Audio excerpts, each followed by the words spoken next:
the entire text of this legislation on the floor of the Senate. The final vote seems to be likely to be tomorrow. Republican leaders seem pretty confident it's going to pass. You said Democrats were going to fight this tooth and nail to stop it.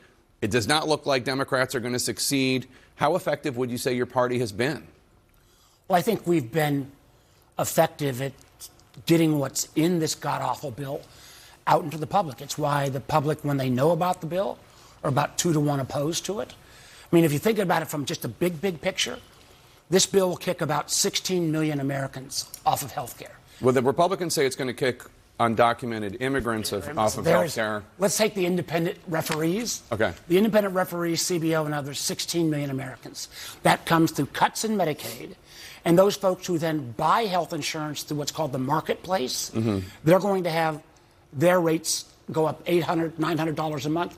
Frankly, that's going to ripple effect to all of us who have traditional health care as well. End of the day, this will mean we will go back in terms of the total number of uninsured to where we were before Obamacare.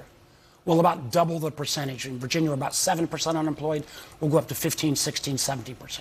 Is that really where we want to head? It cuts 200,000 in my state, folks off food aid. You really think school breakfasts, school lunches? It even cuts assistance to food banks. On top of that, they do some financial that frankly would never pass a business test, where they are passing on cost from, like on the SNAP program, from the feds to the states. My state going to have to absorb about $350 million a year in additional costs, even with those cuts in place. And that didn't even touch the fact of the clean energy jobs. And the fact of the matter is, what this does, and the baseline is all these cuts, all this cutback on health care to provide the wealthiest in our country a disproportionate share of tax cuts. That just doesn't seem fair. And the more we can get that out, I think this will be a political albatross. So, well, I have two questions on that. But the first one is the White House says that because of the extension of the Trump tax cuts in this legislation, there will be an increase in the take-home pay of a typical Virginia family, anywhere between $8,000 and $14,000 a year. Won't that be good for the citizens of your state? What I can show you other data that shows if you're at minimum wage, you will see your costs go up about 53% based upon not only the health care cost cuts, but also the earned income tax credit, the EITC, make it much more difficult for folks. I think the overwhelming amount of data shows that on this one, this is tax cuts for the wealthiest to end up cutting health care. Plain and simple. You can put any lipstick you want on this pig, but it's still a pig. So I just asked Senator Britt about whatever happened to Trump and Bannon and others talking about letting the tax cuts on those who make more than $1 million a year expire. And she said, you probably heard her, Democrats had 2 bites of the apple to get rid of that. They didn't touch it. And that combined with the fact that somehow Trump is the one who came up with no tax on tips, which you would think that would be something that Democrats would have come up with. But no, Donald Trump's about to sign no tax on tips into the law, not the Democratic Party. Well, Jake, you know what? My good friend Katie Britt and a lot of my other Republican friends are going to have a chance tonight to actually vote on whether we should let the tax cuts expire on the wealthiest of Americans. And could we take that money and put it back into not doing these? But why didn't Democrats do it when you had the chance? Well, we probably should have, but there was never a full-on assault. At this point, what has happened is you've got these tax cuts out there to kick 16 million Americans off of health insurance. Democrats would have never proposed that. And beyond the little hundreds of thousands in my state, millions across the country on food assistance. Yeah. Now, again, this is not I got no problem with people who do well being rewarded well, but this goes against any American's basic sense of fairness. I have a lot on that. I have a lot more on that, but you're also the vice chair of the Senate Intelligence Committee, and there were these major strikes against Iran 8 days ago. And the head of the UN's nuclear watchdog said, I think today or yesterday, that the U.S. strikes on Iran actually fell short of causing total and complete damage to Iran's nuclear program. President Trump has said, and Secretary Hegseth have said, that the nuclear program of Iran is completely obliterated. You received a classified briefing. You are the vice chair of the Senate Intelligence Committee. Without disclosing anything you're not allowed to. Who's telling the truth? Well, first of all, our military did an extraordinary job to launch these strikes, not even have the Iranians fire back. And clearly, nobody wants Iran to have a nuclear weapon. The problem here is that the president, before any data came back in, on the night of the strikes, says totally obliterated. Right. Well, you have no information. Right. So if that's the standard, I think it put our military, his cabinet, in a really untenable position.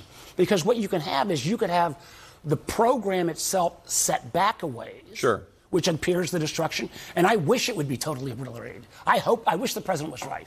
But when you went after the facilities, but we didn't even go after the enriched uranium at Esfahan, and the fact that they have some additional capabilities elsewhere around, the idea that Iran could potentially rush to a single bomb or two that could be delivered, maybe not on a missile, but in the backseat or trunk of a car, we have to be aware of that. My concern when the president says totally obliterated is, does he lull the American people, and the world for that matter, into a sense of, well, that problem's taken care of. But what did the briefing tell you? The only way we're going to know, and again, I'll give credit to some of the briefers for saying this, the only way we're going to know is when we get inspectors back on the ground, and to get inspectors back on the ground is going to require diplomacy.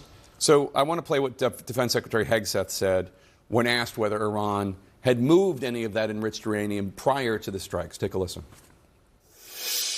I'm not aware of any intelligence that I've reviewed that says things were not where they were supposed to be, moved or otherwise. If that's true, it's great. He's suggesting that Iranians did not move any of the enriched uranium before the strikes. Is it true? I'm not going to comment on classified information, but I will say this. Remember, the most of the enriched uranium was at the facility at Esfahan. Right. They didn't even use the bunker buster bombs there because it was buried so deep. It could not have been penetrated. It could not have been taken care of.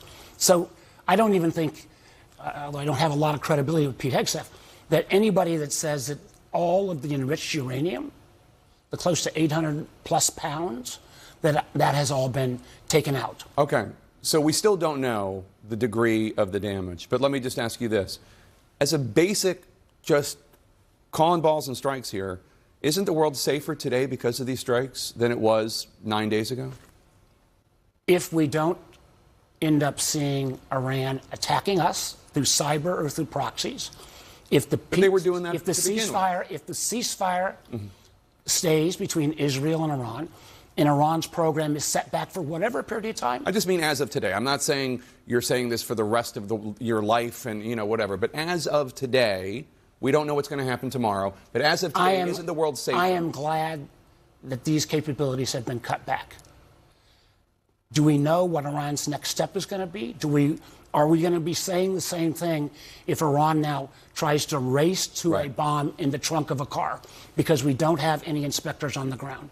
Are we going to say that as well if Iran launches major cyber attacks against us when this administration has literally cut half of the folks who do cybersecurity at the federal government level? So I think it's too early to tell. Okay. Am I glad to see some of this capabilities taken out? Absolutely. Senator Mark Warner, Vice Chair of the Senate Intelligence Committee from the great Commonwealth of Virginia. Thank you so much. Appreciate your being here. Well, they did warn